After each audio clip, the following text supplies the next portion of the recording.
Let's talk about a difficult subject, trauma. As many of you know, I have been working for quite a long time now with law enforcement, first responders. And of course, to do that work, you really have to become literate about trauma, post-traumatic stress disorder, not only for the first responders themselves for their own experiences, but the people who they are serving and helping and come upon, who themselves are in the middle of a trauma, just on the heels of a trauma, or more subtly, are people who are behaving in such a way that, whether they can discern it or not, they're reacting with a PTSD that's long been pushed out of their mind and their memory.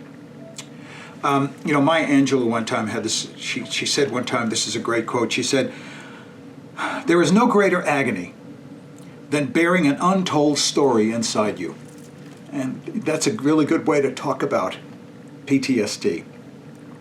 But for everyone who thinks about trauma and that heavy word trauma, about the more dramatic experiences that traumatize a person, the fact is that, as was mentioned, so many people are walking around with a disturbance that happened to them very young, before the age of 5, abuse, attachment problems, etc., so that they never really felt grounded and safe and secure in their early developmental years. What happens to these people? You know what happens to them. Could be you. I had an attachment issue when I was young with a brother who died when I was 2. May not seem as melodramatic as a war experience or some other abuse, but the fact of the matter is that it distresses and disturbs your capacity to feel safe. You are always on guard. And you may not even be consciously aware that you are. It comes out in depression and in anger, volatility, suspicion, relationship difficulties, self-medication. All of these are the consequence of not getting to the root of what disturbed you. All I can do is to urge you to say that there's a way to get out of that, but it really does involve exploration. And the exploration with someone who is committed to serving and loving you, who's interested in your story. That's really what a therapist is, actually.